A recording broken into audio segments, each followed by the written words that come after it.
بسم اللہ الرحمن الرحیم. In the name of Allah, the Beneficent, the Merciful.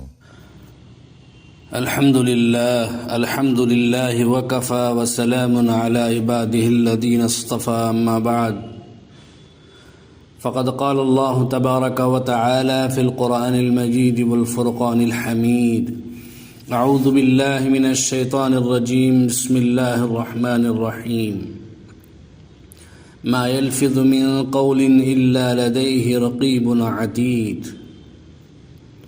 وعن عقبة بن عامر رضي الله عنه قال لقيت رسول الله صلى الله عليه وسلم فقلت من نجا فقال أملك عليك لسانك وليسعك بيتك وابكي على خطيئتك. صدق الله العظيم وصدق رسوله النبي الكريم ونحن على ذلك من الشاهدين والشاكرين. محترم حضرات، اس سے پہلے تقریر میں حدیث کے 3 اجزاء میں سے حدیث کی 3 باتوں میں سے ایک بات کے سلسلے میں تفصیل بیان کی گئی کہ املک علیک لسانک. اللہ کے نبی صلی اللہ علیہ وسلم نے فرمایا کہ اے عقبہ اپنی زبان کو کنٹرول میں رکھو. دوسری بات اللہ کے نبی صلی اللہ علیہ وسلم نے ہماری نجات کے لیے یہ بیان فرمائی کہ تمہارا گھر تمہیں سما کر کے رکھے. حدیث پاک کا مطلب یہ ہے کہ ہم بلا ضرورت گھر سے باہر نہ نکلیں. گھر سے باہر نہ نکلنے میں عورتوں کا بھی فائدہ ہے، مردوں کا بھی فائدہ ہے، اس لیے کہ یہ فتنوں کا دور ہے. جب ایک عورت گھر سے بے پردہ ہو کر بن ٹھن کر سنور کر نکلتی ہے تو شیطان اس کے ساتھ ہو جاتا ہے، مردوں کو اس کی طرف راغب کرتا ہے. اس لیے عورتوں کے لیے گھر ہی اصل پردہ ہے. اگر کوئی اہم تقاضا ہے، کوئی خاص ضرورت ہے، مثلا بیمار ڈاکٹر کے پاس جانا ہے یا اپنے ماں باپ کی ملاقات کے لیے جانا ہے، تو ایسی صورت میں عورتیں باہر جا سکتی ہیں، لیکن اس میں بھی پردے کا مکمل اہتمام کرنا ضروری ہے. ورنہ بلا کسی ضرورت کے مارکیٹ، شاپنگ وغیرہ کے لیے چلے جانا یہ گناہوں کو جنم دیتا ہے. اسی سے گناہ وجود میں آتے ہیں. حضرت مفتی محمود حسن صاحب گنگوئی رحمۃ اللہ علیہ اس کی مثال دیتے تھے کہ کبھی کبھار فسادات کی وجہ سے شہر میں بد امنی کا ماحول ہو اور شہر میں گولیاں چلنے لگیں، جان خطرے میں پڑ جائے، تو اس صورت میں کوئی بھی گھر سے باہر نہیں جاتا، بلکہ بعض مرتبہ حالات ایسے ہوتے ہیں کہ گھروں میں بھی خطرہ ہو جاتا ہے. اب اس بد امنی کے زمانے میں اگر کوئی پولیس افسر کسی سے کہے کہ تو میری گاڑی میں بیٹھ جا یا تو میرے گھر آ جا، تجھے کوئی بھی گولی نہیں مارے گا، تجھے کوئی بھی نہیں پکڑے گا، میں تجھے پناہ دیتا ہوں، تو اس وقت آدمی کتنا خوش ہوتا ہے کہ پولیس افسر مجھے پناہ دے رہا ہے، اپنی گاڑی میں حفاظت کا نظم کر رہا ہے. تو بزرگوں، آج ان فتنوں کے زمانے میں جہاں ایمان کو برباد کرنے والی گولیاں چل رہی ہیں، حیا اور شرم کو برباد کرنے کی آگ لگی ہوئی ہے، عفت اور پاک دامنی کو ختم کرنے کی آگ لگی ہوئی ہے، تو ایسے فتنوں سے بچنے کے لیے اللہ کے رسول صلی اللہ علیہ وسلم نے کتنی بہترین بات بتلا دی، کتنا بہترین نسخہ تجویز کیا کہ تم گھر میں رہو. یہ گھر تمہاری حفاظت کا بہترین ذریعہ ہے. ساتھ ہی دوسروں کے گھر بلا ضرورت جانے سے دوسروں کے گھر والوں کو تکلیف ہوگی. وہاں جا کر بھی کام کی بات کم اور فضول لغویات زیادہ ہوں گی. اسی طرح ایک دوسرے کے گھر کی جانے کی صورت میں بہت سی مرتبہ تعلقات بے پردگی اور گناہ کی حد میں داخل ہو جاتے ہیں. تو بہنوں کے لیے، عورتوں کے لیے مکان کی 4 دیواری یہ بھی پردہ ہے، اور مردوں کے لیے بھی بلا ضرورت گھر سے باہر نہ جانا کئی فائدوں پر مشتمل ہے. مثلا بیوی بچوں کی تعلیم و تربیت کی بھی نگرانی ہو جائے گی، ان کی حقوق کی ادائیگی ہو جائے گی، ان کے ساتھ حسن معاشرت کا موقع ملے گا، ان کو دین سکھانے کا موقع ملے گا، وغیرہ وغیرہ۔ آج ہمارے بہت سے بھائیوں کی زندگی کا حال یہ ہے کہ صبح جلدی جلدی دکان، کاروبار، ملازمت پر چلے جاتے ہیں۔ ایسے وقت ان کا گھر سے نکلنا ہوتا ہے کہ بچے اور گھر کے دوسرے افراد سوئے ہوئے ہوتے ہیں، پھر رات کو ایسے وقت گھر لوٹتے ہیں کہ بچے سو چکے ہوتے ہیں۔ نہ بچوں کی تعلیم کا پتہ، نہ صحت کا حال معلوم، نہ ان کے اخلاق کی فکر۔ بس ایسی زندگی ہے کہ جیسے کوئی مسافر کسی ہوٹل پر رات کو سونے کے لیے ٹھہرا ہوا ہو، کسی ریسٹورنٹ میں کھانے جاتا ہو۔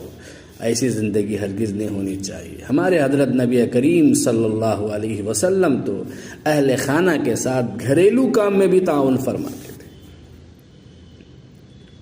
نجات کا تیسرا نسخہ، اللہ کے نبی صلی اللہ علیہ وسلم نے فرمایا وَبْكِ عَلَىٰ خَطِيئَتِكَ، اپنے گناہوں پر اللہ کے سامنے رویا کرو۔ بزرگان دین حضرت آدم اور ماں حوا رضی اللہ عنہا سے ایک معمولی سی خطا آسمان میں ہو گئی تھی تو اللہ نے دونوں کو زمین پر بھیج دیا۔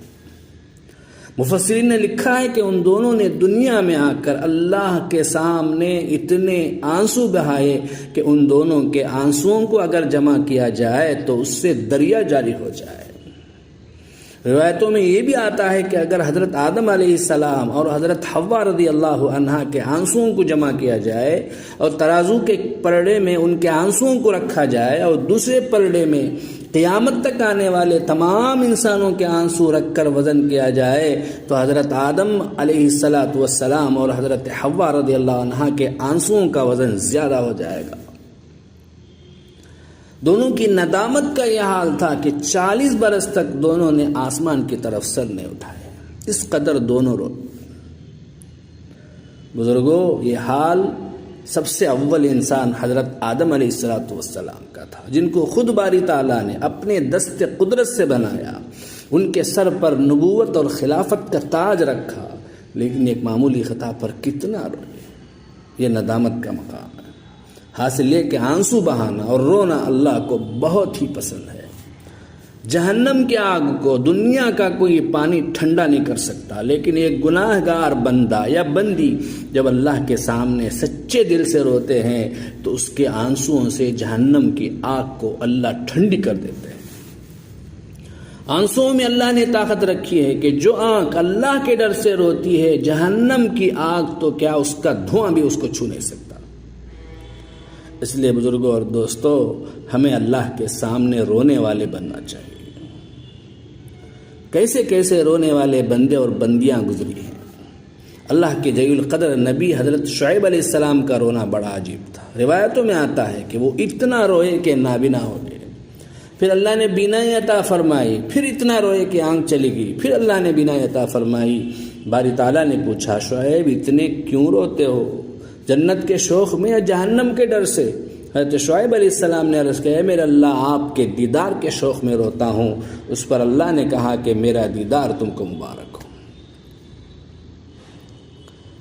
دیکھیں کہ رونے پر کیسی کیسی بشارتیں اللہ کی طرف سے ملے۔ اس لیے ہمیں اللہ کے سامنے رونے والے بن جانا چاہیے۔ ہمارا اپنا ایک وقت طے کرنا چاہیے کہ روزانہ مجھے اللہ کے سامنے کم سے کم 10-15 منٹ رونا ہے۔ انشاءاللہ اللہ ہماری تمام مشکلات دور فرما دے گا۔ ہم تو اس فلسفے کو خوب جانتے ہیں کہ بچہ رو کر اپنی ضرورت کے لیے ماں کو کیسے اپنی طرف توجہ کرتا ہے۔ جس بچے کو بولنا نہیں آتا، اپنی ضرورت ظاہر کرنے کے لیے اس کے پاس کوئی اور ذریعہ نہیں ہوتا، اللہ کی طرف سے اس کو کتنا اچھا ذریعہ ملا ہے کہ بچہ روتا ہے اور ماں کی چھاتی میں دودھ جوش مارتا ہے۔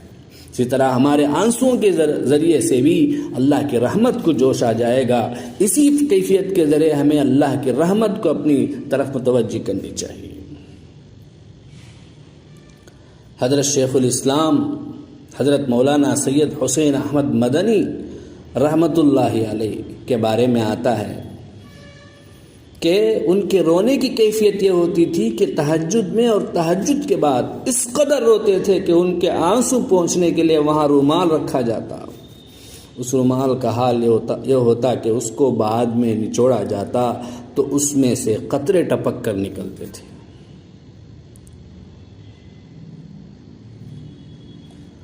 عورتوں کو اپنے حال پر غور کرنا چاہیے۔ عورتوں کو جب شوہر سے کوئی چیز منوانی ہو، کوئی مطالبہ پورا کروانا ہو، تو پہلے تو وہ تمام طریقے آزماتی ہیں جو ایک بات منوانے کے لیے کر سکتی ہیں۔ پھر بھی اگر شوہر عورت کی بات نہ مانے، مطالبہ منظور نہ کرے، تو 2 آنسو شوہر کے سامنے بہا دیتی ہے۔ بس شوہر عورت کی، بیوی کے آنسو کو دیکھ کر مطالبہ پورا کر دیتا ہے۔ بزرگوں، دوستو، اللہ رحمان الرحیم شوہر سے بھی زیادہ مہربان ارحم الراحمین ہے۔ 2 آنسو جو بھی صدق دل سے، ندامت سے اس کے دربار میں بہا دیوے، انشاءاللہ اس کی توبہ ضرور قبول ہو جائے گی۔ اللہ تعالیٰ اپنے دربار میں ہمیں بھی رونے کی نعمت عطا فرمائے۔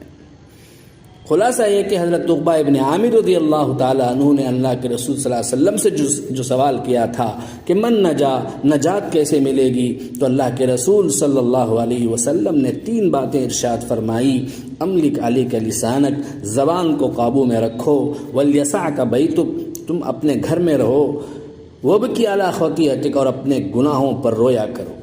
حدیث شریف میں کیسا جامع اور قیمتی نسخہ بتلا دیا گیا کہ جس پر عمل کرنے کی برکت سے انشاءاللہ دنیا کی، قبر کی، آخرت کی تکلیفوں سے نجات حاصل ہوگی۔ اللہ تعالیٰ ان 3 باتوں پر ہم سب کو، پوری امت مسلمہ کو عمل کرنے کی توفیق عطا فرمائے، اور نجات سے ہم سب کو مالا مال فرمائے، اور اپنی پکڑ سے ہماری اور پوری امت مسلمہ کی حفاظت فرمائے۔ آمین۔ وآخر دعوانا ان الحمد للہ رب العالمین۔